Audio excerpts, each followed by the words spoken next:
आप सुन रहे हैं आज तक रेडियो।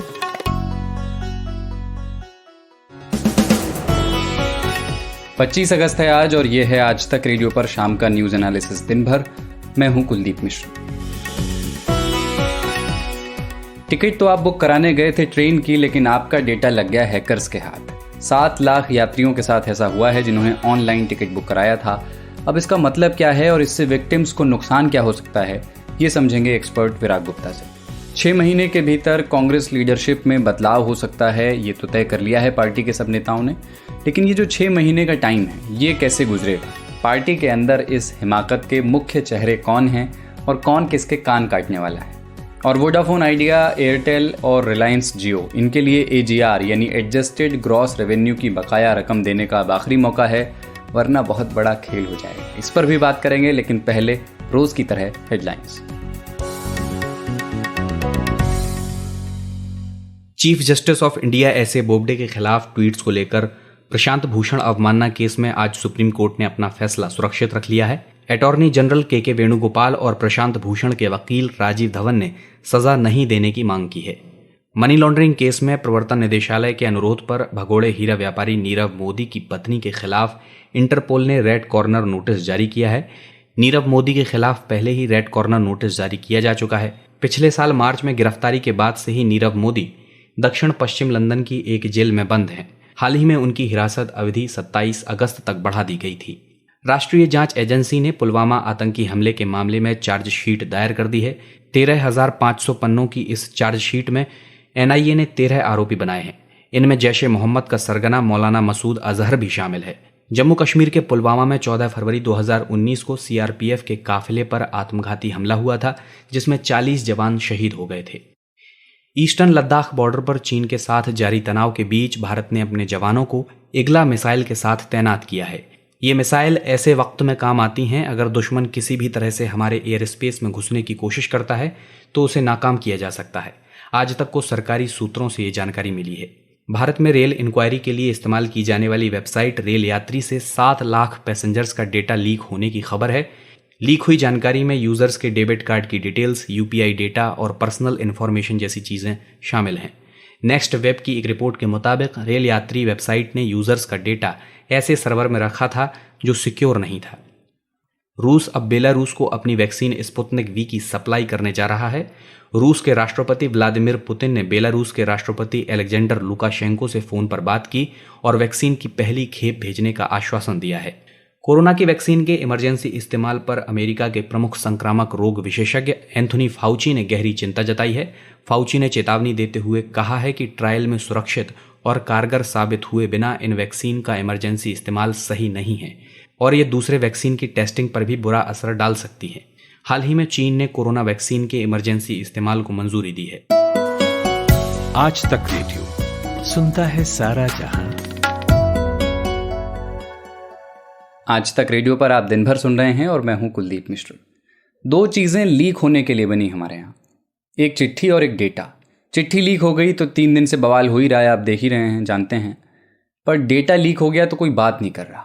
इसलिए आज दिन भर को इसी टॉपिक से शुरू कर रहे हैं, डेटा सेफ्टी, जिसकी कोई कदर नहीं है हमारे यहाँ। न टेक्निकल नॉलेज है, न ये इल्म है कि डेटा चोरी हो जाए तो क्या बिगड़ सकता है हमारा। इसलिए कोई हो हल्ला भी नहीं मचाता। प्राइवेसी को वैसे भी हम इंडियन कॉन्सेप्ट तो मानते नहीं हैं। लेकिन ये जो डिजिटल दौर है ना, इसमें डेटा बहुत बड़ी ताकत है। वो इंसान को बना भी सकता है और बर्बाद भी कर सकता है। अब ये लेक्चर इसलिए क्योंकि हिंदुस्तान में 7 लाख लोगों का पर्सनल डेटा लीक हो गया और कहीं कोई हंगामा आप नहीं देख रहे हैं। रेल यात्री नाम की एक वेबसाइट है, 1 करोड़ लोगों ने इसकी मोबाइल एप्लीकेशन डाउनलोड की हुई है। इस वेबसाइट से या इसकी ऐप से आप ट्रेन और बस के टिकट्स बुक करा सकते हैं। और जब आप टिकट बुक कराते हैं तो आप अपना नाम, mobile number, email ID, UPI या क्रेडिट कार्ड, डेबिट कार्ड के डिटेल्स उसमें दर्ज करते हैं। ये डेटा वेबसाइट की ओर से इस्तेमाल किए जाने वाले सर्वर में जाता है और इसे सेफ रखना वेबसाइट की जिम्मेदारी है। लेकिन ऐसा हुआ नहीं और 7 लाख पैसेंजर्स का डेटा लीक हो गया। कंपनी ने अपनी सफाई में कहा है कि लीक नहीं हुआ है, लेकिन हम जांच करा रहे हैं। सुप्रीम कोर्ट में वकील हैं विराग गुप्ता, और जिन विषयों पर विराग की एक्सपर्टीज़ है उनमें से एक है साइबर क्राइम, साइबर लॉज। विराग गुप्ता से मैंने बात की और पूछा कि अगर किसी ने IRCTC के बजाय ट्रेन का टिकट कभी बुक कराने के लिए रेल यात्री वेबसाइट यूज़ की हो तो क्या उसके भी डिटेल्स उन 7 लाख लीक्स में हो सकते हैं? नहीं, देखिए, ये एक बहुत बड़ी खबर है जिसका भारतीय अखबारों में ज्यादा विवरण नहीं आना आश्चर्यजनक है और दुखद भी है। और वो 7 लाख कोई भी व्यक्ति हो सकते हैं जिन लोगों ने रेल यात्री का सर्वर, अगर रेल यात्री की सुविधा उन्होंने यूज की हो। और जो सबसे चकित कर देने वाली बात यह है कि ये जो खुलासा हुआ है, ये भारतीय लोगों ने या भारतीय एजेंसियों ने नहीं किया। ये विदेशी एक एथिकल हैकर है, जिम विल्सन, और उसने खुलासा किया। और ये जो डेटा ब्रीच हुई है, ये लगभग 15 दिन 20 दिन पहले हुई है, 9-10 अगस्त के आसपास। और इसमें 7 लाख लोगों का, और अगर रिकॉर्ड देखा जाए तो लगभग 37 मिलियन, मतलब 3 करोड़ 70 लाख रिकॉर्ड कंप्रोमाइज हुए हैं। और यह कंप्रोमाइज अगर इस तरह से देखें तो किसी ग्राहक के या यूजर की गलती की वजह से नहीं हुआ। यह उस जो रेल यात्री की वेबसाइट है, वो वेबसाइट पासवर्ड प्रोटेक्टेड नहीं थी और वो प्रॉपरली इनक्रिप्टेड नहीं थी। और बिल्कुल इसको इस तरह से कहिए कि उसमें वेबसाइट का ताला खुला हुआ था, कोई भी आदमी जाकर के वहां पर पूरा डेटा हैक कर सकता था। तो जब उन्होंने लिखा इसके बारे में, जो खुलासे किए हैं, उसके अनुसार जो डेटा 43 जीबी था, वो घटकर 1 जीबी हो गया। इसका मतलब कि संख्या बढ़ने की बजाय संख्या कम हुई है। और अनेक प्रकार के गंभीर और प्राइवेट जानकारियां कंप्रोमाइज हुई हैं। किन लोगों की हुई हैं, कैसे हुई हैं, यह एक जो भारत की राष्ट्रीय एजेंसी है, साइबर एजेंसी सर्ट, या किसी अन्य एजेंसी की जो जांच होगी उसके बाद ही पता चलेगा। लेकिन यह बहुत ही गंभीर और चिंताजनक खुलासा है। विराग जी, इस तरह का डेटा लीक बड़ी अचरज की बात है। इतनी जिम्मेदारी का काम है ये तो, कि आपके यहाँ करोड़ों की संख्या में कंज्यूमर्स आते हैं और अपनी प्राइवेट इन्फॉर्मेशन वो आपको देते हैं, अपना नाम, mobile number, data, credit card details, और आप उनको सेफ नहीं रख पाते। तो क्या कोई लीगल अकाउंटेबिलिटी नहीं बनती इस तरह के केसेस में? नहीं, निश्चित तौर पर बनती है। देखिए, जो रेल यात्री है, रेल यात्री ये ट्रेवल वेबसाइट है और इसमें लगभग 24 मिलियन, मतलब लगभग 2.5 करोड़ पैसेंजर्स हैं। वो रोजाना औसतन इस्तेमाल करते रहे होंगे, अभी तो नहीं करते होंगे क्योंकि अब तो नहीं है। और बस और ट्रेन दोनों टिकट बेचते हैं। लेकिन अगर जो आप किसी लॉकर में अपना सामान रख दे बैंक में, और बैंक वाला लॉकर की सही सुरक्षा नहीं करे, तो आप उसमें क्या कर सकते हैं। इसलिए हम जब पूरी सिस्टम को डिजिटल बना रहे हैं, हर कंपनी, हर सरकारी एजेंसी डेटा इकट्ठा करने की होड़ में है, लेकिन यह नहीं पता चल पा रहा कि डेटा सुरक्षित रखने की क्या बंदोबस्त किए गए हैं। तो इस तरीके की जो दिक्कतें हैं, और ये दिक्कत तो पता चल गई है, और कितनी जगहों पे कितने डेटा कंप्रोमाइज हो रहे होंगे, इस बात का तो हमें इल्म भी नहीं है। विराग जी, एक बात और, बहुत लोग ये भी सोचते हैं कि हमारे डेटा में ऐसा क्या ही है कि कोई उसका गलत इस्तेमाल कर लेगा। मतलब बहुत दोस्त हैं मेरे जो कहते हैं कि फ़ोन है भाई मेरा, ले लो, क्या ही ले लोगे इसमें से। पर्सनल इन्फॉर्मेशन का कैसे गलत इस्तेमाल हो सकता है, इसको लेकर के भी एक अवेयरनेस की कमी है कि ईमेल आईडी अगर किसी के पास चला गया तो क्या क्या हो सकता है, या यूपीआई किसी के पास चला गया तब भी 2 फैक्टर ऑथेंटिकेशन तो होता ही है। तो अगर उनको समझाना हो कि इस तरह के डेटा लीक्स किस तरह के नुकसान कर सकते हैं, तो कैसे समझाएंगे? नहीं, देखिए, सबसे पहले हम देखें कि रेल यात्री का जो ऐप है, ये 10 मिलियन, 1 करोड़ लोगों ने डाउनलोड किया था, और ये बहुत ही पॉपुलर ऐप है। आम आदमी के लिहाज से देखें तो क्या क्या जानकारी लीक हुई है, उनकी व्यक्तिगत जानकारियां, जो आईटी एक्ट के हिसाब से सेंसिटिव पर्सनल इंफॉर्मेशन मानी जा सकती हैं। और इस डेटा को लीक करने वाले या इस डेटा की सही सुरक्षा नहीं करने वाले, आपराधिक दृष्टि से उनकी कानूनी जवाबदेही है। उनको 3 साल तक की जेल हो सकती है, लाखों रुपए का जुर्माना हो सकता है। लेकिन भारत में इस तरीके की डिजिटल गवर्नेंस आई नहीं है। अब अगर हम इसमें देखें कि क्या क्या जानकारियां लीक हुई हैं, लोगों का नाम, उम्र, उनके एड्रेस, उनके ईमेल आईडी, मोबाइल नंबर, और सबसे महत्वपूर्ण जानकारी जो लीक हुई है वो है उनके डेबिट और क्रेडिट कार्ड। और उसमें भी डेबिट और क्रेडिट कार्ड के जो आखिरी 4 नंबर हैं वो भी लीक हुए हैं। अब इसके वजह से कल के दिन डेबिट कार्ड फ्रॉड बढ़ते हैं, क्रेडिट कार्ड फ्रॉड बढ़ते हैं, लोगों की आइडेंटिटी थेफ्ट होती है, लोगों की ईमेल में परेशान करने वाले मैसेजेस आते हैं, और फिर हमको लगता है कि ये तो कोई हमको हमारे साथ कोई अपराध कर रहा है। लेकिन अपराधियों को हम जो हथियार देते हैं, इस तरह की हैकिंग से जो हथियार दिए जाते हैं, वो आम लोगों की जिंदगी में बहुत बड़े जो नुकसान के, फाइनेंशियल फ्रॉड्स के और उनके हैरेसमेंट के कारण बनते हैं।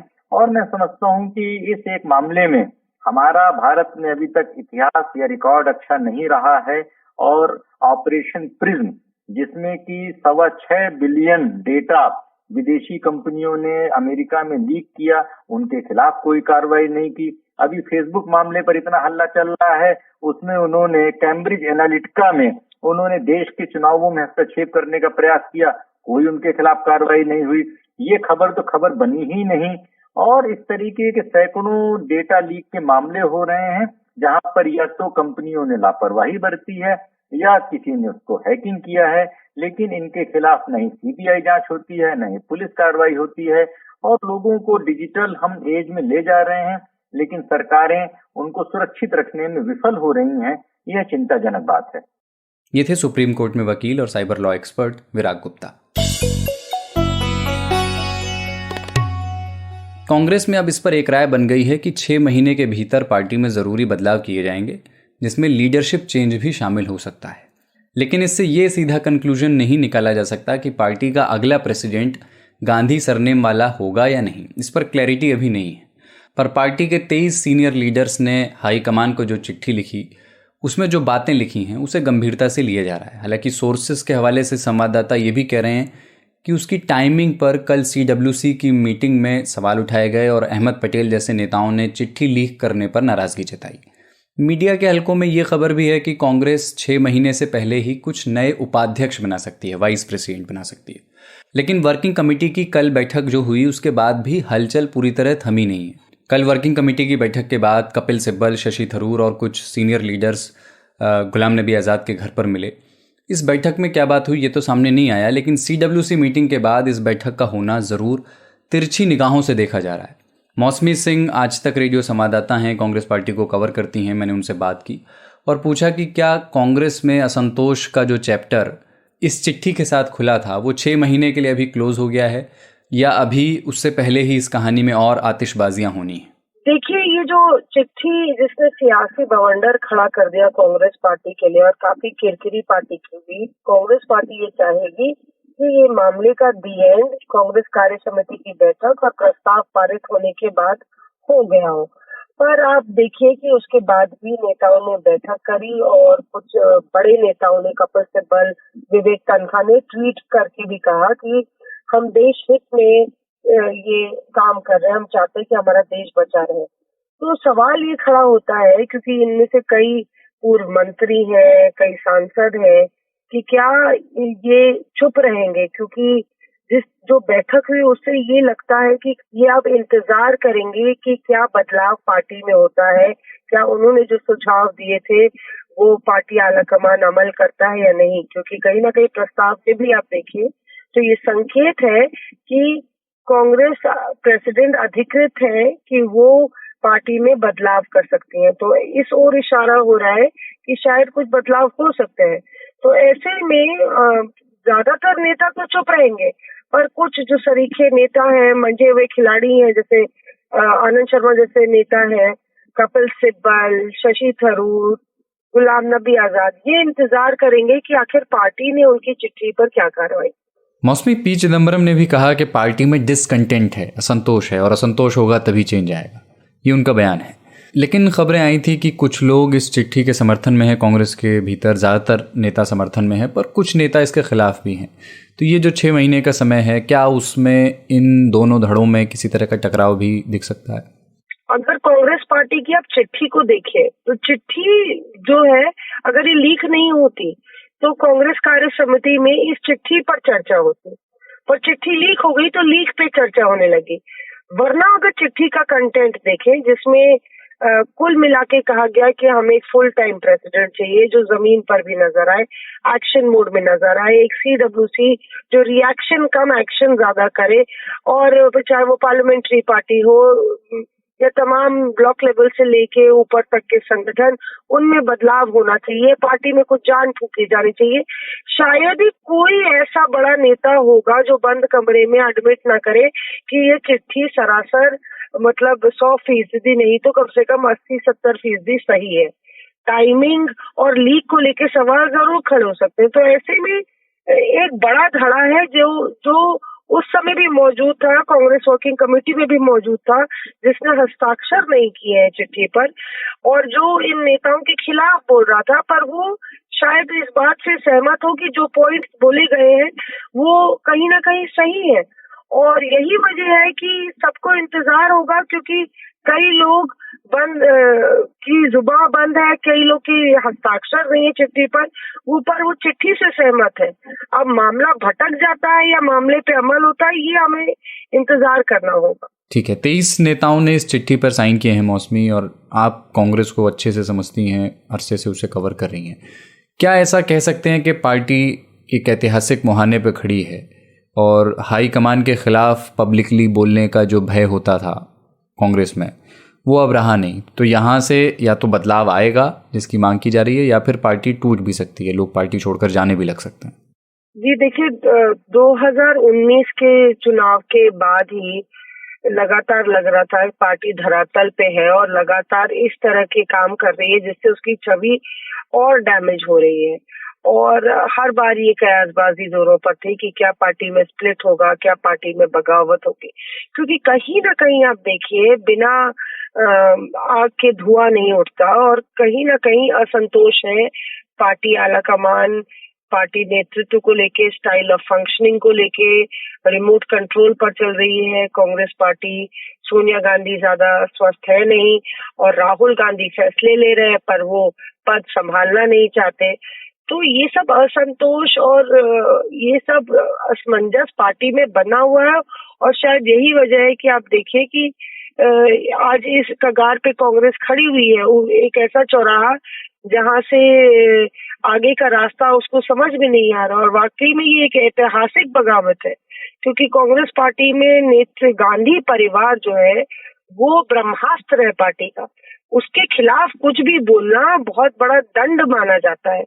इसीलिए इस दंड शब्द का इस्तेमाल कल मुकुल वासनिक ने कहा कि अगर मुझसे गलती हुई है तो मुझे दंड दीजिए, पर मुझे ये मत कहिए कि मैं पार्टी के खिलाफ बगावत कर रहा हूँ या सोनिया गांधी के खिलाफ बगावत कर रहा हूँ। कहीं ना कहीं ये नेता बैकफुट पर है, पर पार्टी आलाकमान भी डिनाई नहीं कर सकता कि जो मसले इन्होंने उठाए हैं, टाइम आ गया था, घड़ा भर गया था, या यूं कह लीजिए कि बहुत अति हो गई थी और पार्टी लगातार गिरती चली जा रही थी। और यही वजह है कि आज इतने अटल स्वर आपको सुनाई दे रहे हैं नेताओं के, वो नेता जो लेफ्टिनेंट रहे सोनिया गांधी के। उसमें आपने कहा कि ये ऐतिहासिक बगावत है, क्या हम सेफली कह सकते हैं कि इस बगावत के 3-4 बड़े चेहरे कौन से हैं? देखिए, अगर ये बगावत निचले स्तर या मध्य स्तर के नेताओं पे रुक जाती तो समझ में आता, ना तो ये old guard versus new guard है। ये एक आप देखिए इसमें तमाम ऐसे नेताओं का मिश्रण है, कई यंग है, जितिन प्रसाद, मिलिंद देवरा जैसे, कई ओल्ड गार्ड है जो कि मतलब पूर्व प्रधानमंत्री मनमोहन सिंह के साथ यूपीए कार्यकाल में उनका नाम लिया जाता था, जैसे कि गुलाम नबी आजाद है, आनंद शर्मा है, कपिल सिब्बल है।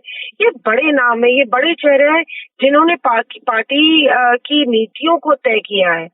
अगर आप देखें तो अब आगे क्या होगा ये कहना मुश्किल है, पर ये जरूर है कि इस बगावत ने पार्टी को झकझोर के जरूर रख दिया है। अब क्या वो अपनी नींद से उठती है, ये देखना हो। ये थी आज तक रेडियो संवाददाता मौसमी सिंह। आज तक रेडियो aajtak.in/radio ये हमारा पता है, लेकिन हम आपके पसंदीदा ऑडियो प्लेटफॉर्म्स पर भी हैं। Google podcast, Apple podcast, Spotify, Jio Saavn जैसे ठिकानों पर भी आप हमें सुन सकते हैं। और अगर YouTube आपकी पसंदीदा जगह है तो वहां पर भी हमें सब्सक्राइब कीजिए। आज तक रेडियो, सुनता है सारा जहां।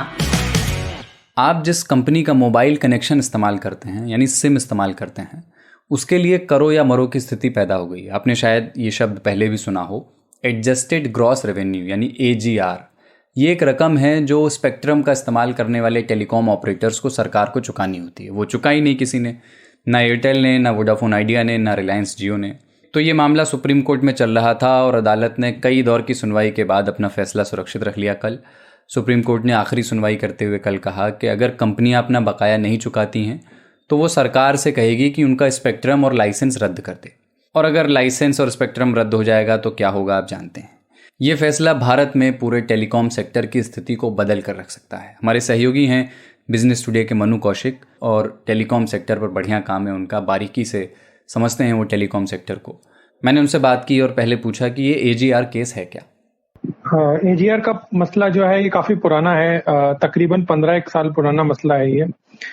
इसमें शुरुआत में जब टेलीकॉम लाइसेंस दिए गए थे अंडर न्यू रेजीम, तो ये लाइसेंस एग्रीमेंट में लिखा हुआ था कि टेलीकॉम कंपनीज को जो स्पेक्ट्रम दिया जा रहा है उसमें उनको अपना जितना भी रेवेन्यू है, जितने भी टाइप का रेवेन्यू है, चाहे वो टेलीकॉम रेवेन्यू चाहे नॉन टेलीकॉम रेवेन्यू, जैसे कि वो कोई जमीन खरीदते हैं और उसको बेच देते हैं तो उससे जो मुनाफा होता है वो भी नॉन टेलीकॉम रेवेन्यू कहलाएगा, और वो उसको भी टेलीकॉम कंपनीज को सरकार के साथ बांटना पड़ेगा लाइसेंस फी और स्पेक्ट्रम यूसेज चार्जेस के फॉर्म में। ये जो स्पेक्ट्रम फी और लाइसेंस फी और स्पेक्ट्रम यूसेज चार्जेस होते हैं, ये हर टेलीकॉम कंपनी को सालाना बेसिस पे डीओटी जो कि है गवर्नमेंट की आर्म जो कि सारे टेलीकॉम के मामले देखती है, उसके साथ शेयर करना पड़ता है। शुरू में तो टेलीकॉम कंपनीज ने इसमें कुछ नहीं सवाल उठाए, लेकिन जब उनको पता चला कि डीओटी ने नोटिस भेजने शुरू कर दिए हैं क्योंकि ये कंपनी सिर्फ टेलीकॉम रेवेन्यूज ही शेयर कर रही थी, नॉन टेलीकॉम रेवेन्यूज नहीं शेयर कर रही थी, तो ये मामला कोर्ट में चला गया। टेलीकॉम कंपनीज ने बोला हम नॉन टेलीकॉम रेवेन्यू शेयर नहीं करेंगे। मामला लंबा खींचता रहा 14-15 साल हो गए। पिछले साल अक्टूबर में जो सुप्रीम कोर्ट ने ये डिसीजन दिया, डेफिनेशन जो थी उसको डिफाइन किया सुप्रीम कोर्ट ने बोला कि आपके जो लाइसेंस एग्रीमेंट्स हैं उसके हिसाब से आपको दोनों टेलीकॉम और नॉन टेलीकॉम रेवेन्यूज सरकार के साथ शेयर करने पड़ेंगे। तो हुआ ये कि नॉन टेलीकॉम रेवेन्यूज का जो शेयर था वो बहुत बढ़ चुका था तब तक 15 साल में टेलीकॉम कंपनीज का, वो इतना बड़ा हो गया था कि वो उसका साइज 1.7 लाख करोड़ रुपीस का हो गया है आज की तारीख में, और अभी और बढ़ता जा रहा है क्योंकि उस पर फिर इंटरेस्ट भी है, उसमें बहुत सारे कंपोनेंट्स हैं, इंटरेस्ट है, पेनल्टी के ऊपर भी इंटरेस्ट है, तो वो बहुत सारे कंपोनेंट्स हैं, बहुत बड़ा ये साइज हो गया है। लास्ट ईयर जो है टेलीकॉम कंपनी इस केस को हार चुकी हैं, तो उनको ये पैसा अब सरकार को देना पड़ेगा। अब ये इतना बड़ा झटका है इतनी बड़ी कंपनीज के लिए, और इतने 10-15 साल में आपने देखा ही है कि टेलीकॉम सेक्टर में कितने नए प्लेयर्स आए और कितने नए प्लेयर्स चले गए। अब ले देखे 3 प्लेयर्स रह चुके हैं। तो पिछले 2-3 साल में जब से जियो आया कंसोलिडेशन हुआ है। कंसोलिडेशन बोलते हैं कि एक बड़ी कंपनी ने छोटी कंपनीज को खरीद लिया है। तो अब ये मुद्दा उठ रहा है, अभी जो एजीआर का मामला है ये अब जाके अटक चुका है 3 मुद्दों पे। एक ये है कि टेलीकॉम कंपनीज जो हैं वो इस हालत में नहीं है कि वो इकट्ठे इतना पैसा सरकार को दे पाए, तो उन्होंने ये दरखास्त रखी थी, डीओटी ने रखी थी एक्चुअली। टेलीकॉम कंपनीज तो डीओटी के पीछे ही चल पड़ी कि उनको ये जो उनका पैसा बकाया है सरकार की तरफ, इसको किस्तों में बांध दिया जाए ईएमआईज के तौर पे, तो वो उनको थोड़ा राहत मिलेगी पैसा देने में, चुकाने में सरकार को। कुछ पैसा उन लोगों ने ऑलरेडी दे दिया है, लेकिन काफी हद तक उन्होंने पैसा भी नहीं दिया है, जो कि वो चाह रहे हैं कि सरकार सुप्रीम कोर्ट जो है उनकी इंस्टॉलमेंट बांधे सालाना। अब वो सुप्रीम कोर्ट उनकी शुरू में डिमांड थी 20 साल। सुप्रीम कोर्ट ने बोला जी 20 साल तो बहुत ज्यादा है, क्या पता तुम 20 साल रहो ना रहो, तो क्या गारंटी है कि 20 साल तुम ऑपरेट कर पाओगे, नहीं कर पाओ, तो हम कैसे सिक्योर करें इतना बड़ा जो अमाउंट है सरकार का।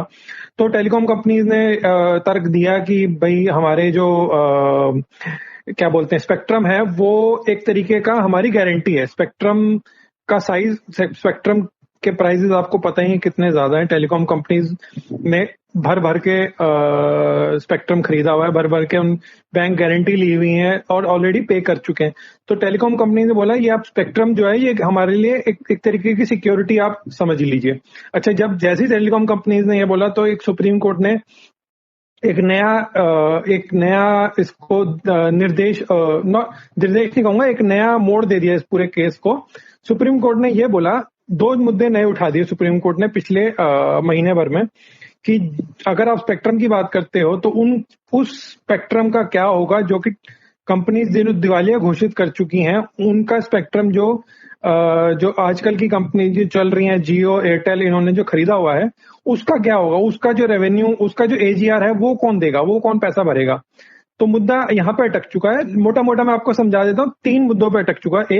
एक जो ईएमआई इंस्टॉलमेंट है, दूसरा सुप्रीम कोर्ट ने ये बोला है कि हम अब अपना फैसला सुनाएंगे, उसमें हम ये भी बताएंगे कि जियो जैसी कंपनी जिसने आरकॉम का स्पेक्ट्रम खरीदा हुआ है, तो जो आरकॉम का जो ड्यू था एजीआर का, वो कौन देगा, आरकॉम देगा, आरकॉम का नया ग्राहक देगा या जियो देगा, वो मुद्दा भी दूसरा है। तीसरा मुद्दा ये उठ रहा है कि अगर ये कंपनीज जो है जैसे आरकॉम है, वीडियोकॉन है और आपका एयरसेल है, ये ऑलरेडी दिवालिया घोषित कर चुकी हैं और ये रेजोल्यूशन प्लान इनका बन चुका है। एक कंपनी है UVRCL दिल्ली बेस्ड, उसने इन कंपनीज को खरीदने के लिए ऑलरेडी अपना प्लान सबमिट कर दिया है इनके बैंकर्स के पास। तो अब सुप्रीम कोर्ट ये सवाल उठा रहा है कि अगर ये दिवालिया घोषित हो चुकी हैं और ये जा चुकी हैं वहां पे, तो क्या इनका स्पेक्ट्रम बेच सकती है, इनके नया जो UVRCL है, क्या वो बेच सकती है इसका स्पेक्ट्रम, क्योंकि स्पेक्ट्रम ही है इनके पास ले दे के और कुछ नहीं बचा है ज्यादा कुछ। मनु जी, ये मसला पूरा काफ़ी टेक्निकल हो जाता है। थोड़ा सा ये बता दीजिए कि हम और आप जैसे जो आम ग्राहक हैं, उन पर इस पूरे डेवलपमेंट का क्या असर हो सकता है? देखिए, इसका ग्राहक पर असर पड़ना तो तय है ही, लेकिन किस रूप और किस वक्त पड़ेगा ये कोई नहीं बता सकता, क्योंकि देखिए सिंपल सी कैलकुलेशन है। अगर आप कंपनी से करोड़ों रुपए वसूल कर रही हैं, तो वो कंपनी कोई खैरात में तो मतलब वो लोग कहीं ना कहीं से तो पैसा निकालने का जो जरिया है वो है ग्राहक, आप जैसे हो, मेरे जैसे। तो इसका ले दे के अब 3 कंपनीज बची हैं, उसमें से भी एक का हालत बहुत खराब है। अभी हमें नहीं पता वो कंपनी दे पाएगी नहीं दे पाएगी, क्या होगा। सो कल ही इंटरव्यूज चल रहे थे सुनील भारती मित्तल के, कि उनको लगता है कि 2 चीजें हो सकती हैं सुप्रीम कोर्ट के डिसीजन के बाद। एक, उन्होंने कहा कि टेलीकॉम सिर्फ सेक्टर में 2 कंपनियां बचेंगी। उन्होंने नाम नहीं लिया, बट ये जाहिर है कि वो किस कंपनीज की बात कर रहे हैं। दूसरा, उन्होंने ये कहा कि टेलीकॉम के जो टैरिफ हैं वो बढ़ने चाहिए। तो ये दोनों चीजें अगर आप देखेंगे तो इससे साफ जाहिर होता है कि अगर 2 कंपनीज रह जाएंगी तो ये नियर मोनोपोलिस्टिक सिचुएशन हो जाएगी। इसमें क्या होगा, टैरिफ बढ़ना तय ही है। दूसरा, जो उन्होंने खुद ही बोला है कि टेलीकॉम टैरिफ जो है $2 पर GB होना चाहिए। सस्टेनेबल वही है मॉडल जो है टेलीकॉम का, वरना जो अभी जो करंट प्राइसेस है वो बहुत लो हैं।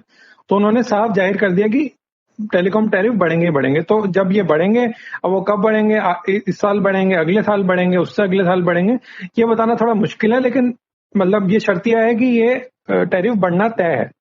ये थे बिजनेस टुडे के हमारे साथी पत्रकार मनु कौशिक।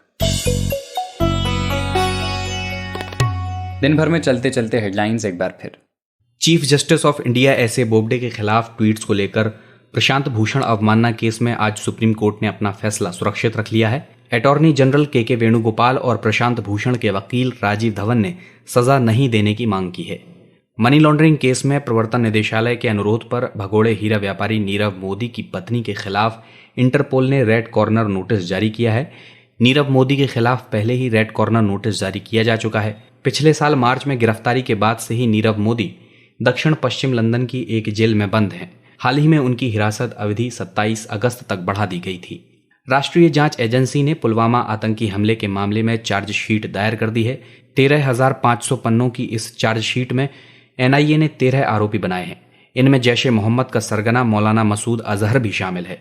जम्मू कश्मीर के पुलवामा में 14 फरवरी 2019 को सीआरपीएफ के काफिले पर आत्मघाती हमला हुआ था, जिसमें 40 जवान शहीद हो गए थे। ईस्टर्न लद्दाख बॉर्डर पर चीन के साथ जारी तनाव के बीच भारत ने अपने जवानों को इगला मिसाइल के साथ तैनात किया है। ये मिसाइल ऐसे वक्त में काम आती हैं अगर दुश्मन किसी भी तरह से हमारे एयर स्पेस में घुसने की कोशिश करता है तो उसे नाकाम किया जा सकता है। आज तक को सरकारी सूत्रों से ये जानकारी मिली है। भारत में रेल इंक्वायरी के लिए इस्तेमाल की जाने वाली वेबसाइट रेल यात्री से 7 लाख पैसेंजर्स का डेटा लीक होने की खबर है। लीक हुई जानकारी में यूजर्स के डेबिट कार्ड की डिटेल्स, यूपीआई डेटा और पर्सनल इन्फॉर्मेशन जैसी चीजें शामिल हैं। नेक्स्ट वेब की एक रिपोर्ट के मुताबिक रेल यात्री वेबसाइट ने यूजर्स का डेटा ऐसे सर्वर में रखा था जो सिक्योर नहीं था। रूस अब बेलारूस को अपनी वैक्सीन स्पुतनिक वी की सप्लाई करने जा रहा है। रूस के राष्ट्रपति व्लादिमीर पुतिन ने बेलारूस के राष्ट्रपति अलेक्जेंडर लुकाशेंको से फोन पर बात की और वैक्सीन की पहली खेप भेजने का आश्वासन दिया है। कोरोना की वैक्सीन के इमरजेंसी इस्तेमाल पर अमेरिका के प्रमुख संक्रामक रोग विशेषज्ञ एंथोनी फाउची ने गहरी चिंता जताई है। फाउची ने चेतावनी देते हुए कहा है कि ट्रायल में सुरक्षित और कारगर साबित हुए बिना इन वैक्सीन का इमरजेंसी इस्तेमाल सही नहीं है और ये दूसरे वैक्सीन की टेस्टिंग पर भी बुरा असर डाल सकती है। हाल ही में चीन ने कोरोना वैक्सीन के इमरजेंसी इस्तेमाल को मंजूरी दी है। खबरों की हलचल और देश विदेश का मिजाज आप सुन रहे हैं आज तक रेडियो। आज तक रेडियो पर आज दिन भर में इतना ही। आज हमने पॉडकास्ट किया है कि कैसे कश्मीर में हुर्रियत कॉन्फ्रेंस की हालत ख़राब है और पाकिस्तान इस बात से बड़ा परेशान है। उसे ज़रूर सुनिएगा। और रोज़ हमारा कोरोना कवरेज पॉडकास्ट तो जाता ही है, जिसमें कोरोना पर हम सारी काम की जानकारियाँ चुन कर के लाते हैं, तो वो भी सुनिए। और नामी गिरामी का प्रमोशन अभी नहीं करूँगा तो उसके प्रोड्यूसर अंजुम शर्मा अभी एक इमोशनल मैसेज मुझे कर देंगे कि आप मुझे पराया समझते हैं, तो वो भी सुनिएगा। नील आर्मस्ट्रॉन्ग के बारे में है आज का नामी गिरामी, चांद पर जाने वाला पहला आदमी। और हमारे एक जानने वाले हैं जिन्होंने एक बार इंग्लिश से ट्रांसलेशन करते हुए नील आर्मस्ट्रॉन्ग का भी ट्रांसलेशन कर दिया था, नीली बाहों वाला मजबूत आदमी। लॉस्ट इन ट्रांसलेशन, एक फिल्म भी है इस नाम की। ऐसी बतकही मैं बहुत देर तक कर सकता हूँ, लेकिन टाइम कम है, इसलिए सीधे सुनाते हैं आपको एक लिसनर की चिट्ठी। जीशान नैयर, गांव तरैया, ज़िला बेगूसराय, बिहार से आपने ईमेल किया है और लिखा है कि आज तक रेडियो के सभी कार्यक्रम अच्छे होते हैं, लेकिन 5 मिनट का बुलेटिन, नामी गिरामी, आज का दिन और दिन भर बहुत अच्छा लगता है इन्हें, और इसे ये शुरुआत से सुन रहे हैं। कोरोना कवरेज भी सुनिए भाई। और अगर म्यूज़िक का शौक़ रखते हैं तो 2 नए शोज़ हम लेके आए हैं, 2 तारा और गज़ल साज, वो भी सुन करके चिट्ठी लिखिए। आगे लिख रहे हैं, जीशान की नामी गिरामी के साथ अंजुम शर्मा का नाम वैसे जुड़ गया है जैसे गीतमाला के साथ अमीन सयानी का नाम था। काफ़ी बड़ा कॉम्प्लीमेंट आपने अंजुम शर्मा को दिया। और ये कह रहे हैं कि बीते दिनों राहत इंदौरी गुलजार गिरजा देवी पर जो नामी गिरामी था वो उन्हें लाजवाब लगा, और वो अंजुम शर्मा से अनुरोध कर रहे हैं कि गायिका बेगम अख्तर, संगीतकार सज्जाद हुसैन, साहिर लुधियानवी और गीतकार कमर जलालाबादी पर नामी गिरामी लेकर के आएँ। ठीक है, आपकी फरमाइश आपकी अंजुम शर्मा तक पहुंच गई है और ज़रूर इसका वो कुछ करेंगे। शुक्रिया जीशान। और आप भी ईमेल अगर हमें करना चाहें, हमें फीडबैक देना चाहें, तो ईमेल करें radio@aajtak.com पर। कुलदीप मिश्र मेरा नाम है।